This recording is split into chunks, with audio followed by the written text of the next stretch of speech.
In today's video, I want to show you how to use referencing to learn from your favorite production.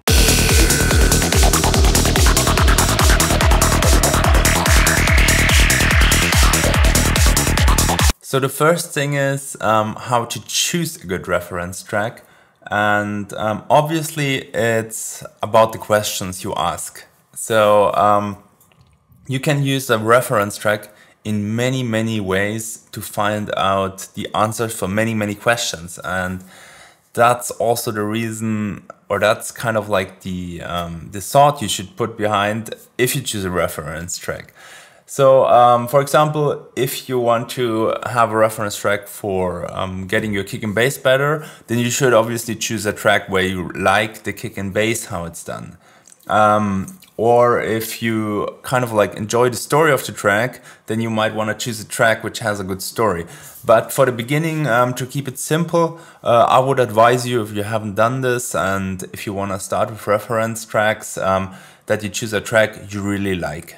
So for me, for my example, one of my favorite tracks is Banzuri from Electric Universe, and it's a track I use a lot for referencing. And the next point is why you should even use a reference track, and the why is actually pretty easy. It's not about copying tracks. It's not that you want to like recreate that exact track. And I hear often the argument like, yeah, I'm kind of like a musician and it's a creative art, and why should I kind of like do this and copy someone else?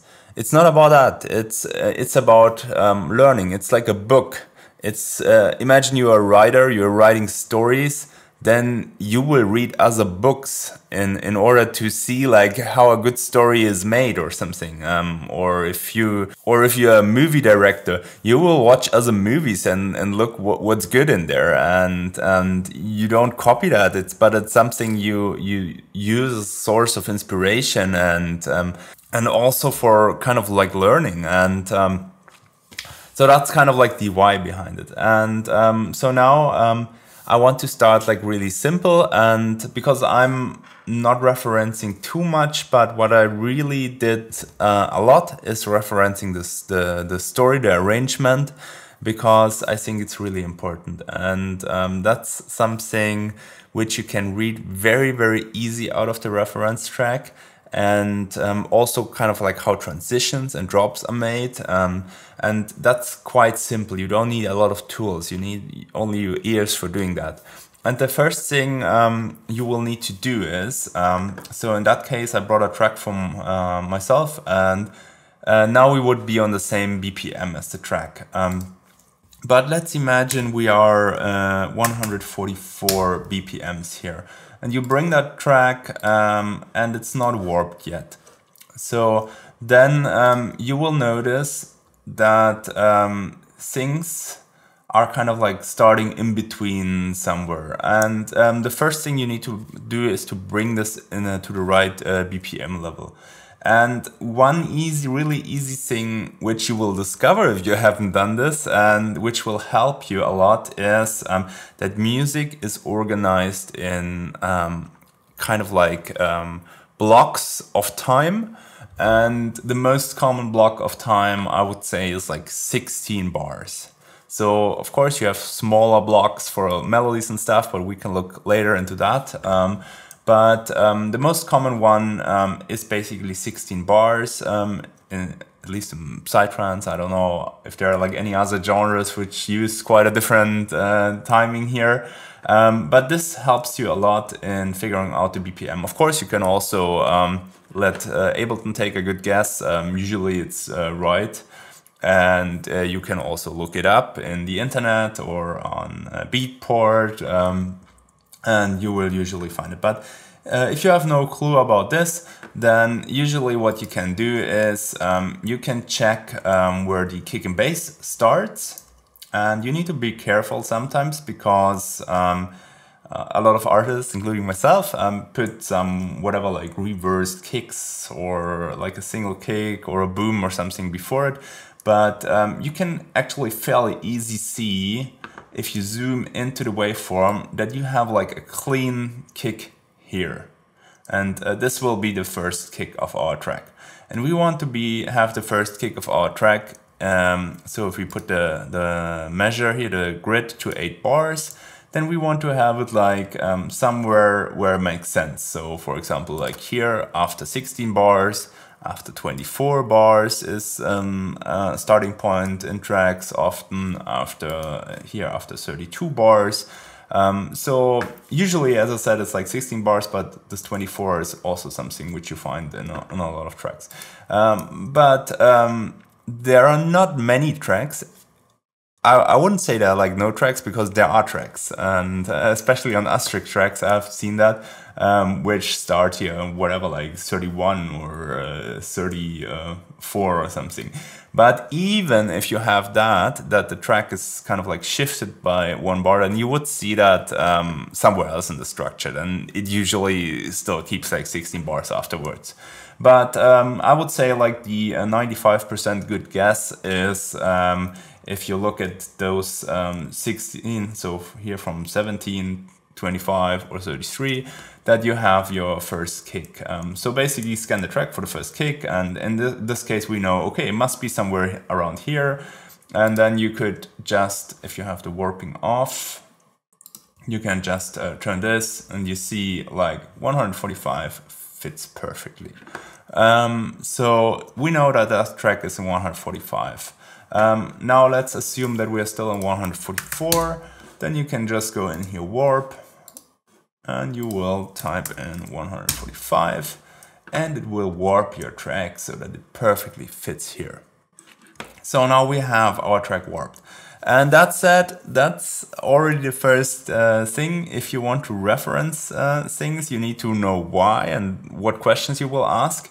Because if I want to reference, for example, how the kick and bass sounds, and I'm on 144, then I probably wouldn't choose a track which has a huge BPM difference, whatever, like 160.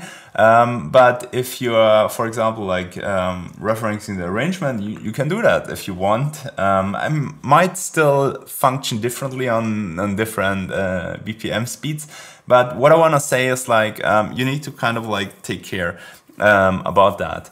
And also about the warping, so we don't want to warp here with beats, we want to warp with repitch, because otherwise you will get kind of like more distorted sound when you are listening for things like kick and bass. For the arrangement, it doesn't matter so much, but I put it now for later. So that's said, but you can make it even easier if you either then start your project in the same BPM like the track.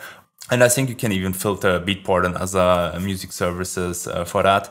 Then you might just choose a reference track which has the right BPM and maybe even the right key, depending on what you want to do. So for example, like as mentioned again, like kick and bass sounds quite different in E than in A. So if I want to know more about kick and bass and I want to make a track in E, then I would also choose a track in E for referencing.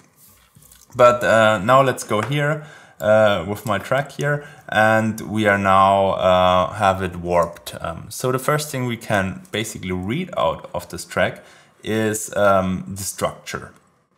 And as you can see, it has a quite long intro. So we can, for example, already say, I will play once from here to here.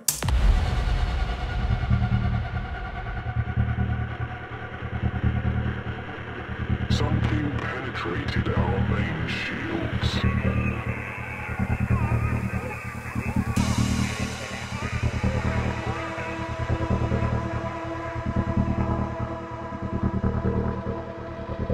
I can feel a strange noise in my head.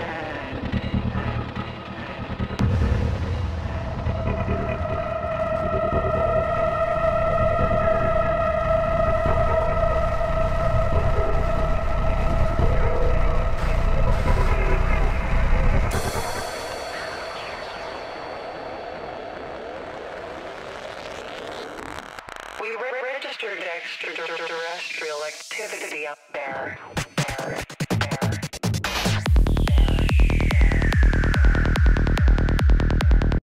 So if we're going for arrangement, then this is pretty clear now. We have here our intro. So what I usually also do is I write kind of like the main points in capital letters. And then we have here kick and bass without drums. So kick and bass, just like this. And also here we have kind of like a small gap. So I would mark that. Maybe like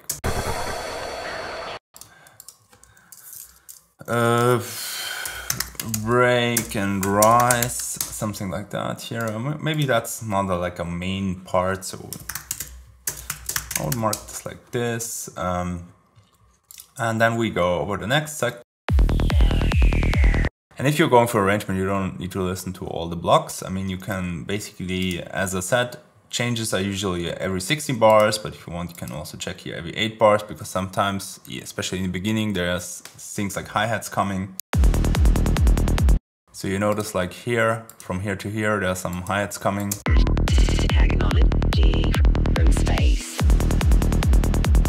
And that's something I would mark here, closed hi-hats.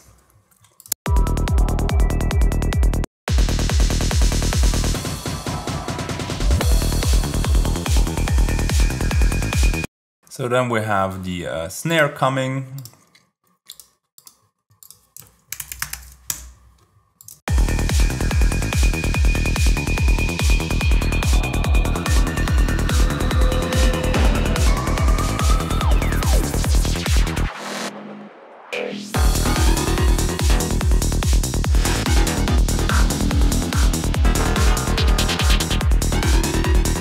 I think we are actually already here in the full groove. I don't quite remember actually, but let's check. So one thing you can do is, if you want to know if there's coming more groove, you take a close listen and then you just jump between blocks.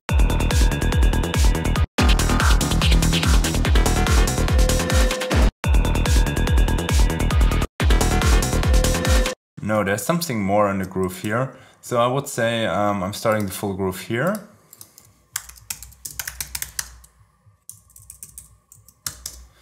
Just notice if you just listen to the drums, and maybe sometimes it's also easier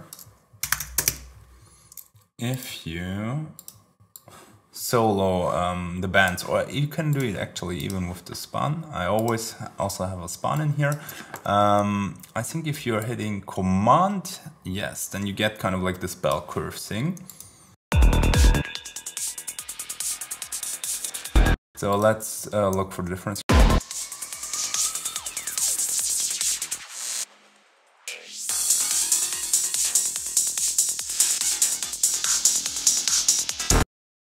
Or if this is not enough control for you, you can of course bring an EQ here and then just, for example, go like this. Drums are starting somewhere like here maybe, or like, I mean they're starting earlier, but the main part of the drums is here.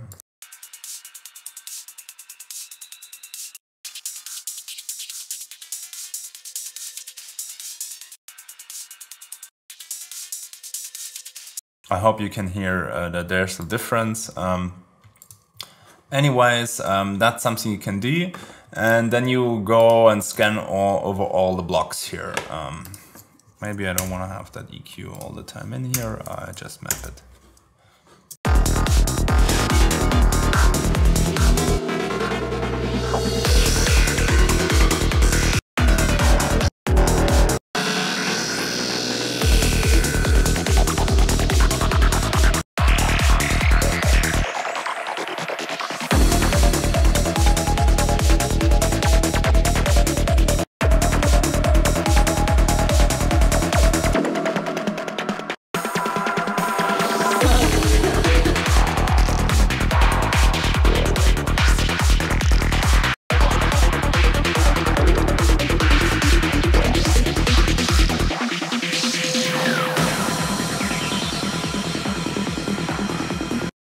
Then we're going here into the break.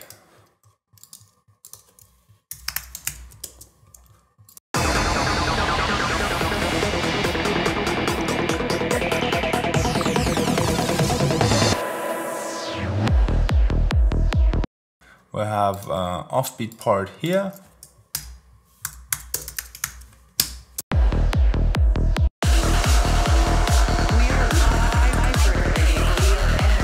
We got a new snare here.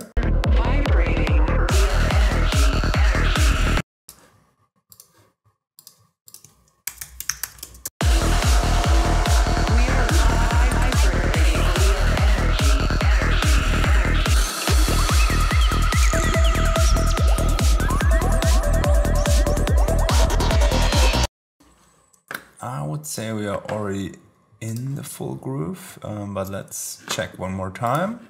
Now we can actually, as I map this pedal like this.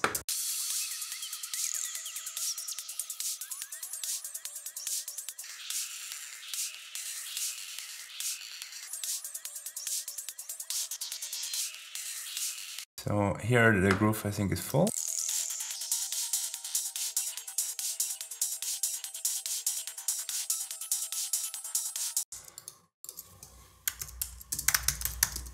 So we are here again in the full groove.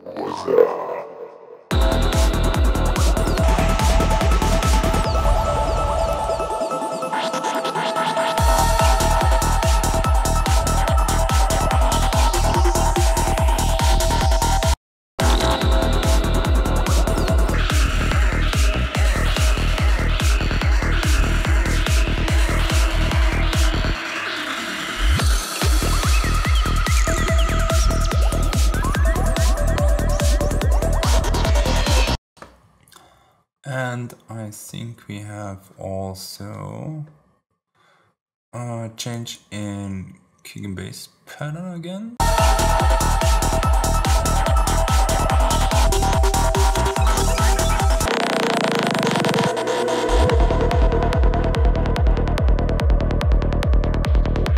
Then we're starting here with a fresh kick and bass.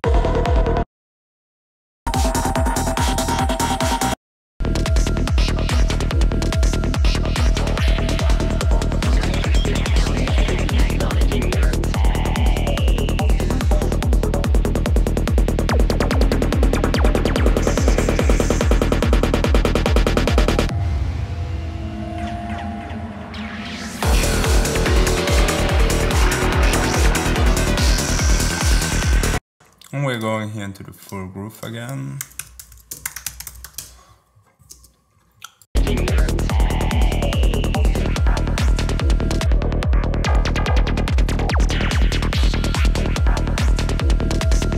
Here I have some kind of like other drums, we could note that, so we're starting with dry kick and bass here and they're kind of like filtering in here.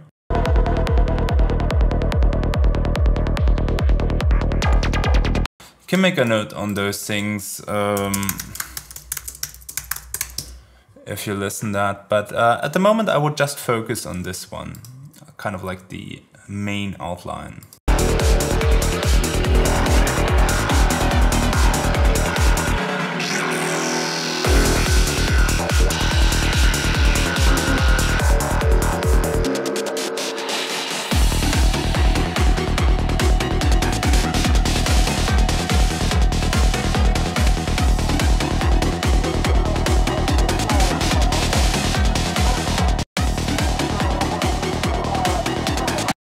So we're kind of like running out here with different drums, and then from here you can notice that the drums get filtered out.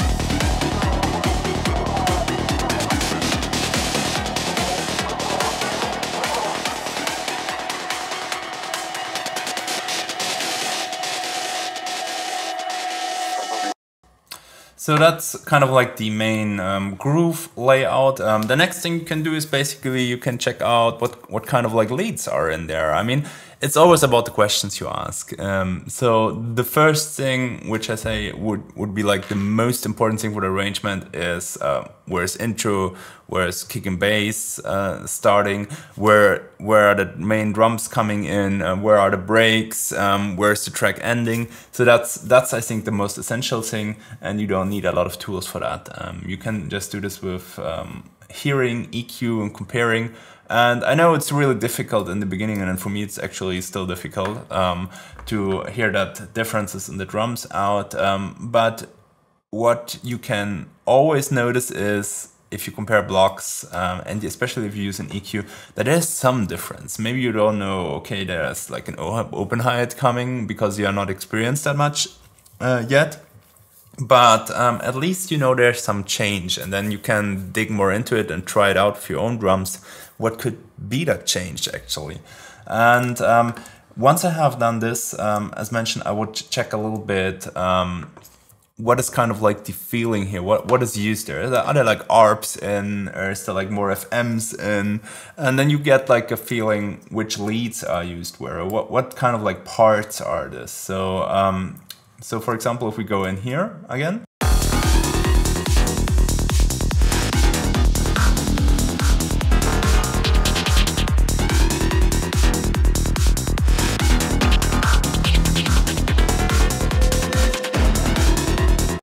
So I would say this is kind of like this up and downwards moving synth, some pads, and a little bit of like a synth game, maybe. Not a very strong part. It's like, I would say that the track is kind of like coming together here, actually. It's more like a part where we're warming up for the main thing.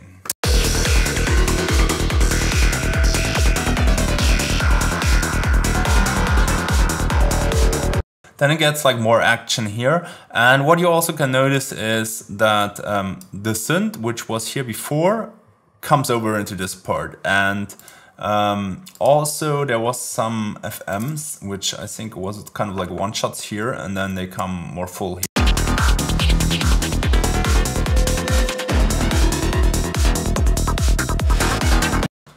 Yeah, there's some stuff like this, and I'm not quite sure if we use the same. I think it's different.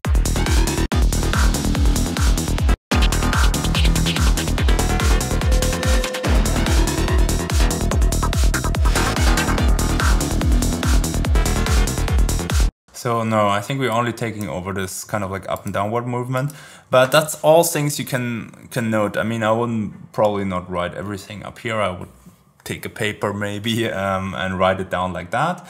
Or sometimes I even did this. You can kind of like recreate the track in MIDI. So for example, it's like a lot of effort just to say this. Let's do this differently. You can say like, this is like my closed hi-hats, and this is my snare, and then you say, okay, this is my drum group, and then you go in like this, and you say, okay, here are like closed hi-hats. And you need to be a little bit careful, because otherwise the whole exercise doesn't make too much sense. So if you listen over that here.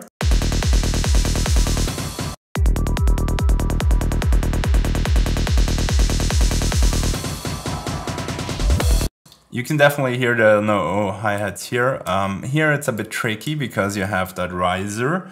I know that I wouldn't stop the hi-hats here, so that's why I put it in here, but that's what I mean. That's kind of like, it's not only about the arrangement. You can read out so many things out of a track, how the transitions are made. For example, that the hi-hats are cut here, or that there's kind of like this, this riser.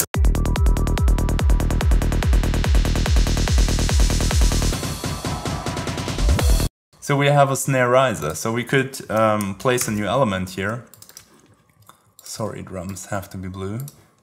And we can say we have a snare riser here, and it's starting here and going in here.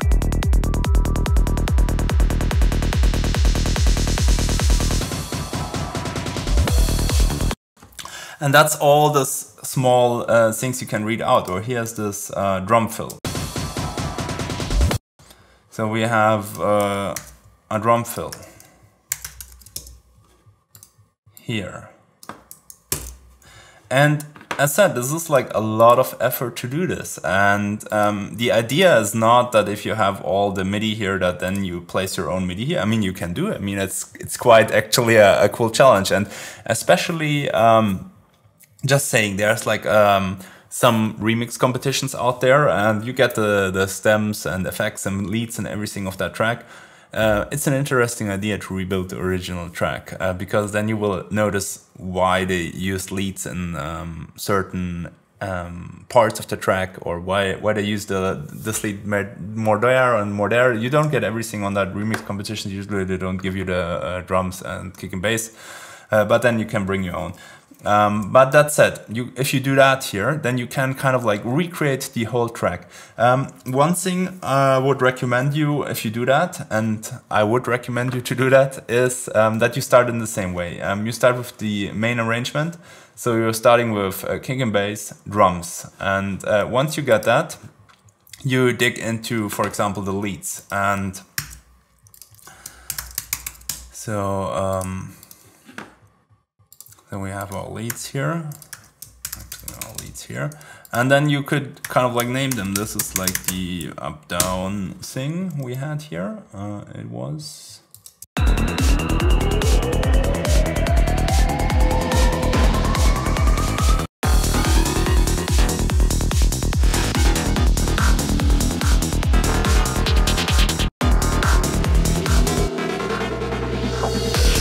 So let's go one more time through the section. And as I mentioned before, there are like different measures than the 16 bars in a track. So you will also find like 8 bars, things which change like in 8 bars or 4 bars or 2 bars or 1 bar. And this is a good example for this.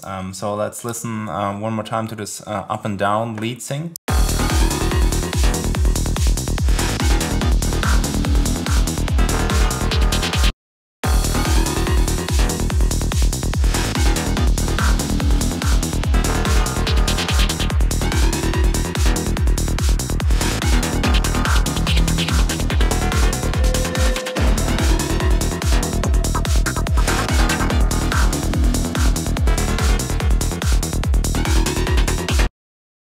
So this is like repeating every 4 bars. And now notice here, we come to the last block here with the transition.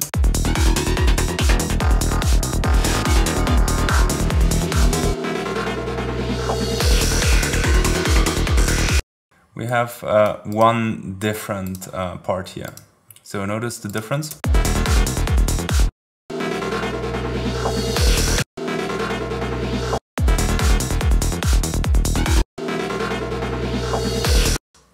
There's like a slight difference.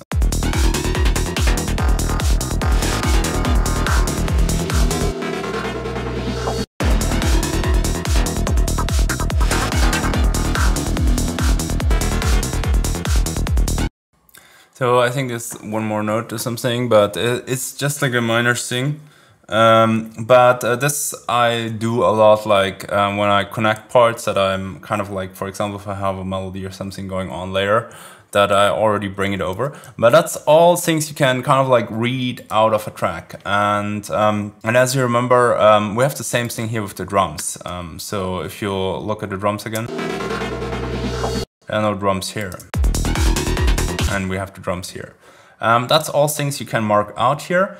And now let's take a little bit closer look to the other elements here. And at the moment I'm only looking at the elements which are repeating, the leads which are playing here, and not the effects.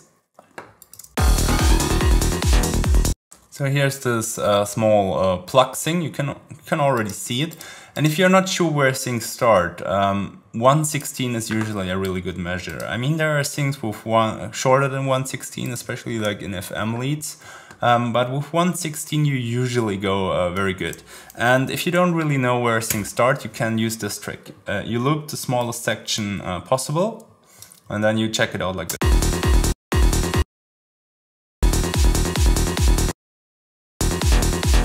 Oh, and here we can already start hearing something.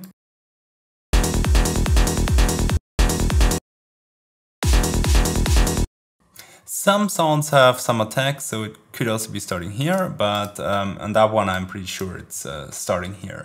So we will bring this one as well, pluck lead, and it's going,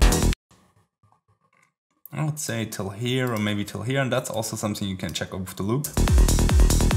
It's definitely not audible here anymore, but it's audible here. So I would say it's going till here. It's a very short thing, so we will make a marker here, remove the loop.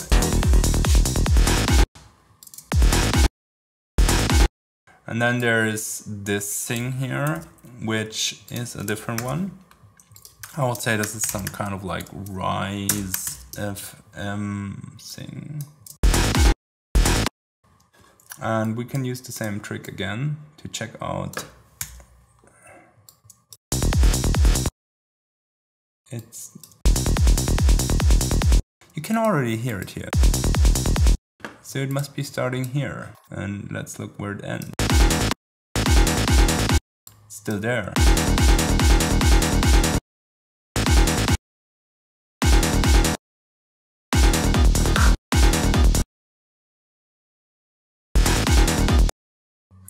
I think this is a different sound, so we'll check that out in a moment.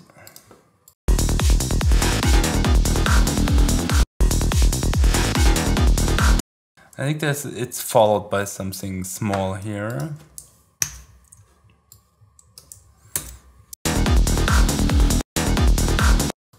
And then we have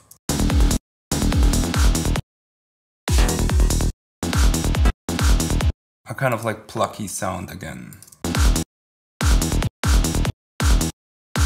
Coming here. And let's check out if we already have this. No. Yeah, it could be the same. Maybe in a variation. If you're not sure, you can also make a new one. But it's also not that important that it's like 100%. It's more about the game you see here.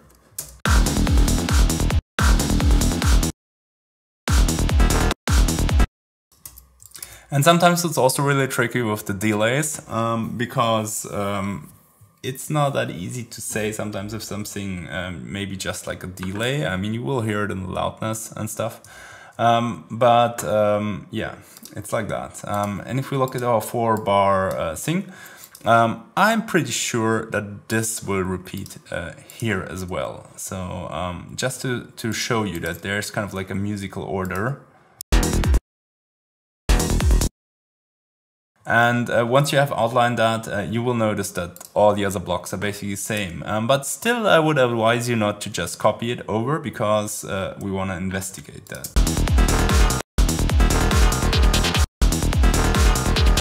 Then there's some shaking thing here. And if you want to know if it's a single shot or not, then either listen through the whole block, or you go on the same position where you would expect it coming again. No, it's like a single shot FX, but you notice I put another FX in the same position. And then we have our pluck again here at the same position. I mean, what you can do, if you want to be a little bit faster, you can copy it, and then you can validate that it's there. Yeah, this is there. This is there.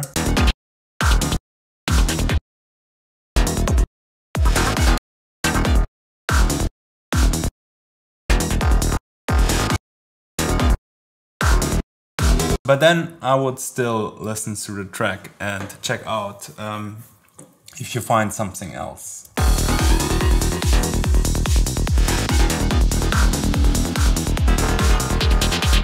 So for example, I mean, we could do like an extra lane FX, and if you want to be like really nitty gritty about this, then you can, of course, also make an extra thing for every FX. But I just will tell you on my tracks, it's like that. I have whatever, like 70 channels or something, kick and bass, drums, leads and stuff. And then I got probably like 200 different effects. So I wouldn't go for that, to be honest. I made this once on a track and I went crazy with that.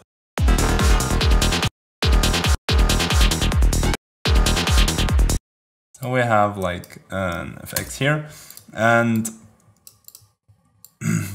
if you want to go like that, then I would recommend you more like doing something like this, just naming what it is here.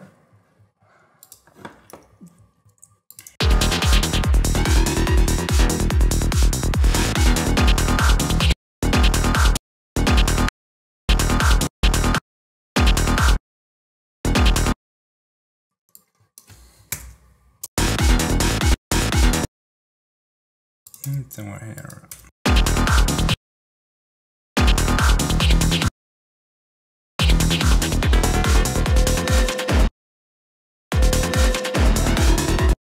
Then we have this pad here.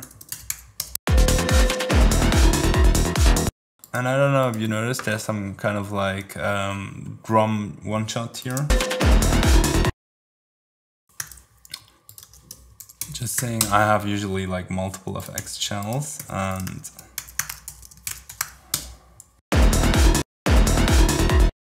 the pad is also going on longer.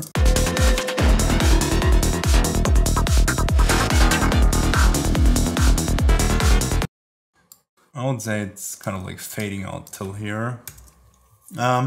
That's also something which is a bit tricky with the reverbs and stuff. You can't really tell where things are ending. But I wanted to show you something interesting here. And that's something you can read out of the arrangement and of the story here. So remember, this is our 16 bars block here. So we have 8 bars here and 8 bars here.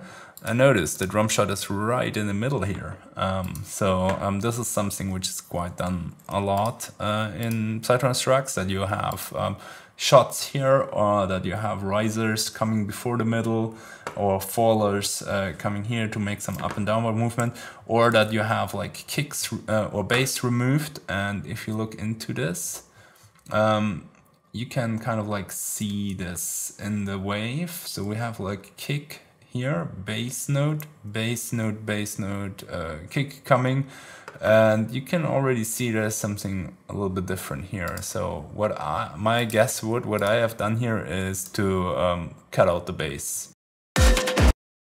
And if you want to know more about that, then why not taking another EQ, and we will do it the other way around. And you can check this out. You notice the stop here. So this is kind of like a small breathing before we go into the next thing. So we haven't actually created this here, but you can also do this then, and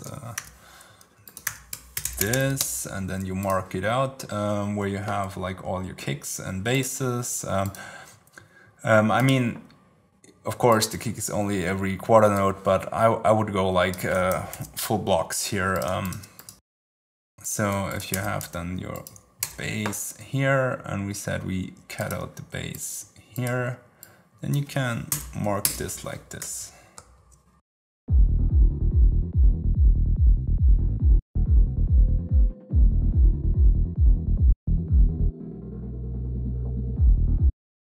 And we could map this here as well. So now we would have like a high cut, and we would have like a low cut, which we can toggle whenever we want. Of course, you could also map the bends here, whatever you like, or if you have a different tool for that. But I think it's quite useful to have those things. And this will take you some time to do this, but it's a really, really good and great listening experience to do those kind of like arrangement reference things.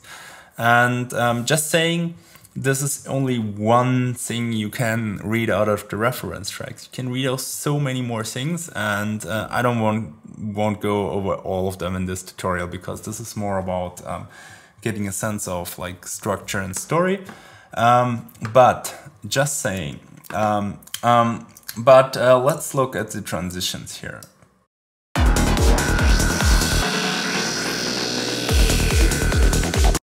Do you hear this FM in this section here?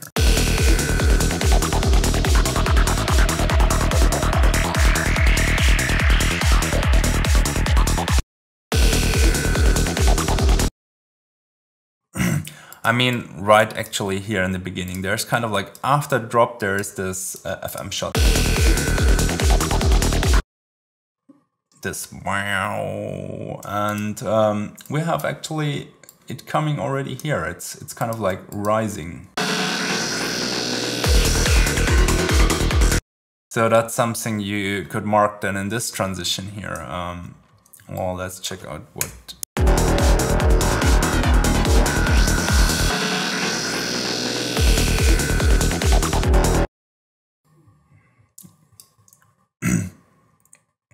Well, let's check out the next transition here.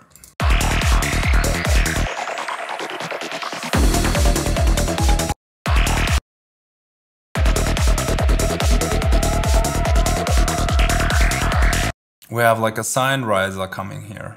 Can you? And we have this pad, this vocal pad, which is like rising in frequency.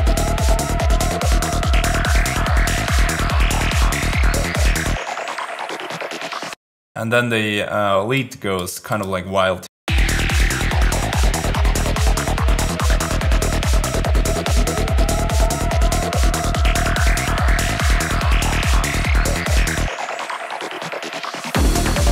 And then we have a very small riser here. Actually, it's here. I just want to play one before that you can notice it. Let's go in quarter notes. It will be here.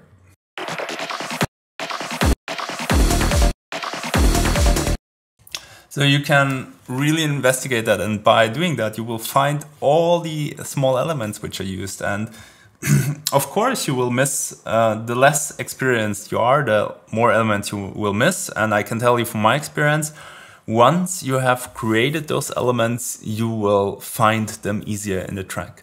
But the good thing is, when you notice the first time there is something there, which is not in my tracks, then you will start creating them, and then you will start looking into sample packs or into preset packs.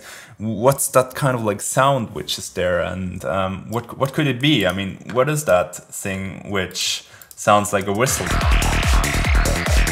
And then you stumble over a sine riser in a sample pack, and then you know it's a sine riser, and then you can Google or YouTube, check out YouTube for how to make a sine riser. And once you do that, you will get so much richer in your kind of like production skills and library. But let's look at one more here. Or basically, I think this one could be interesting with the break.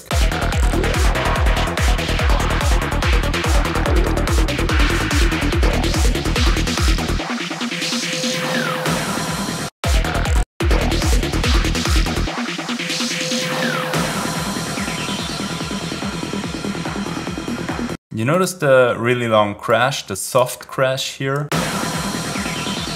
with loads of reverb.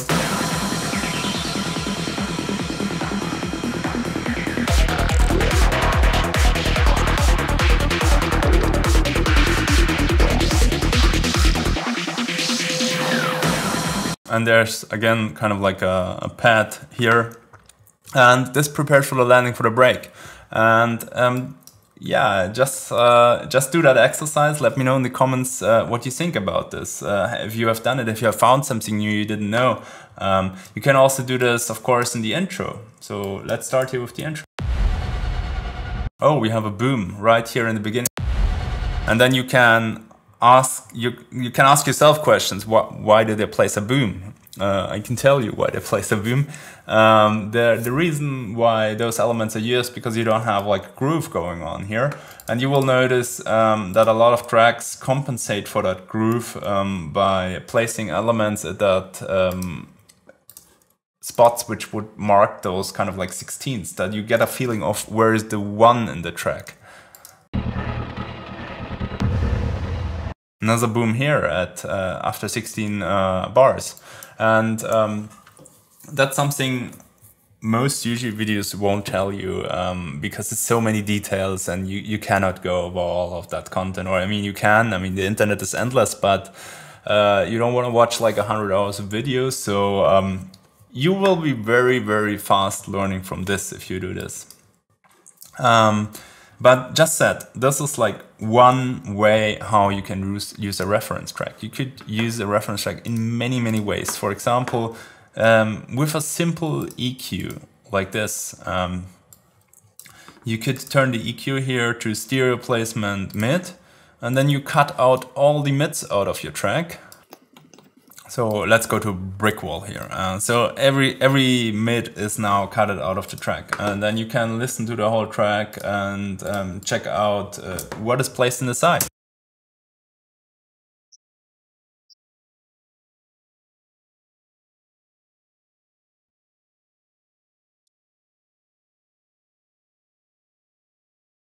So for example, do you hear a snare here? I don't hear a snare here. I don't place my snare on the sides. But I place my top loops at the sides, or at least not like 100% the sides, and that's something you could also check out the other way around. You could then bring a second EQ, or actually you could do it like this. You could go on AB here, copy that over, AB, and then you go stereo placement side, and now you can toggle between mid and side.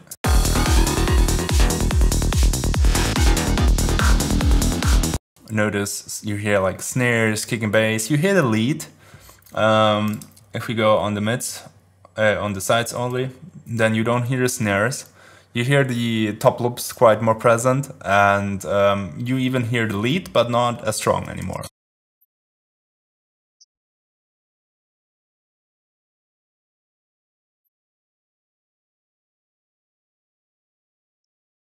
Of course, you can also analyze a lot here in the span. So I think there's like options. Actually, I don't use that much, but you can also check out here. I think you can put like an underlay sides and stuff here, routing. You can do mid, side, stereo, and all that stuff.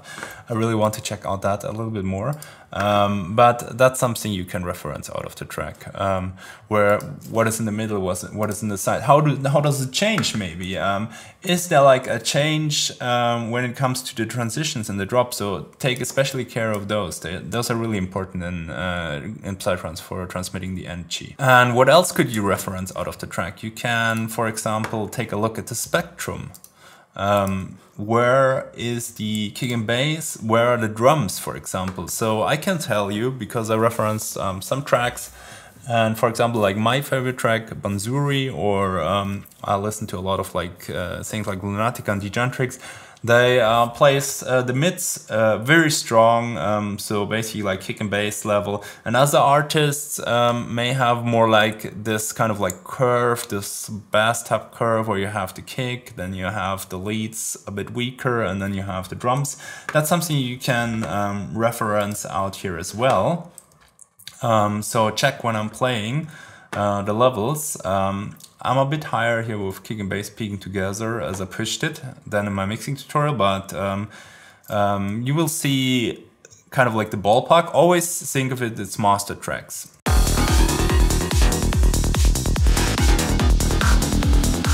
But you can see the relationship, and you can even see it a little bit easier, I think, if you go here on average, then it will kind of like build the average over it, and it's not so fast. It kind of like puts the average time out and just does like a huge sample. Then maybe I wouldn't start where the crash is coming in, then I would start more like in the middle of the block. So let's take this one.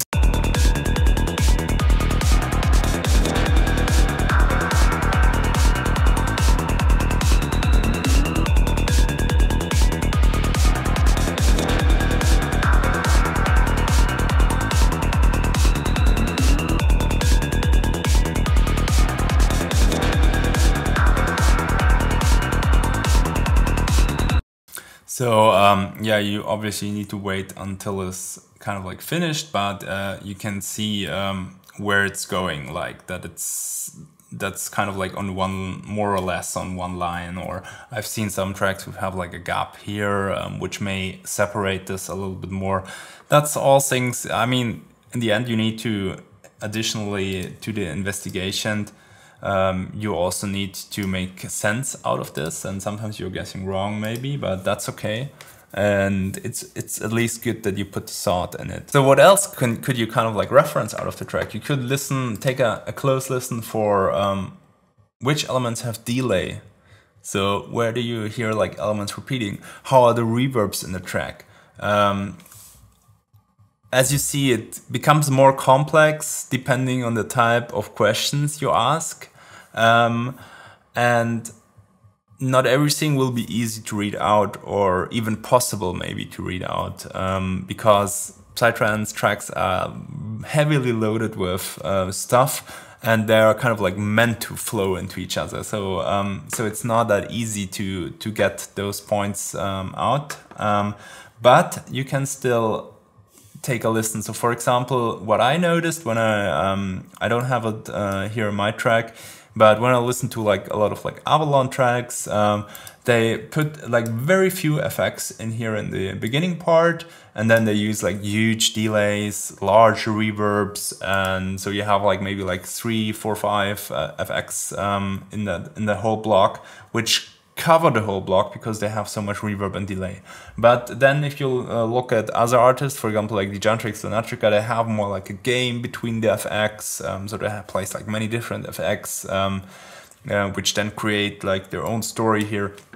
So that's why I mentioned in the beginning, it's really important that you choose a reference track you like, because there is no right and wrong, there is no like rule how you proceed, and obviously even if you reference, you can decide your own style. I mean, if you want to create your own genre where kick and bass is like double as loud as everything else, then go for it. But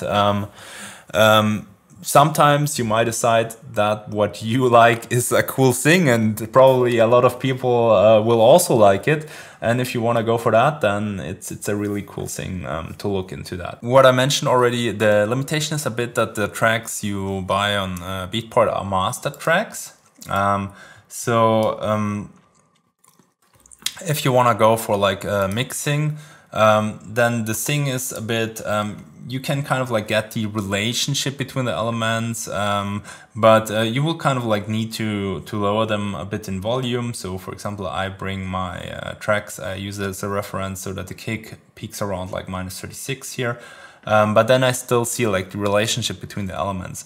But just to say, like if I bring a limiter here in this track, then you will have a quite different sound to a master track, because this track has quite a high dynamic range still. So I use a lot of compression in my track, so that's why it's already not that silent, that dynamic. But check out this.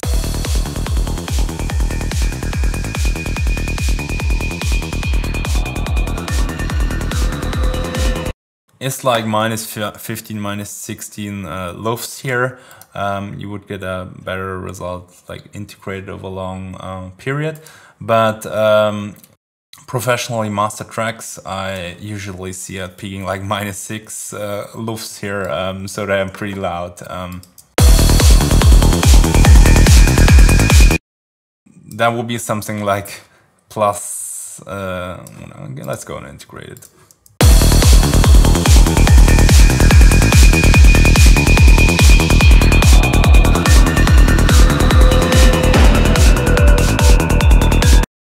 So I will bring as an example, for example, like a Jantrix track. I cannot play it for copyright reasons, but check out how they mastered this. And of course, if you then look at this, this means, because it's so squished by the limiter and the mixing and mastering in the end, that you have a quite different dynamic range. So if you then bring your drums and stuff in the production as squished as they do, then you definitely do something wrong, I would say.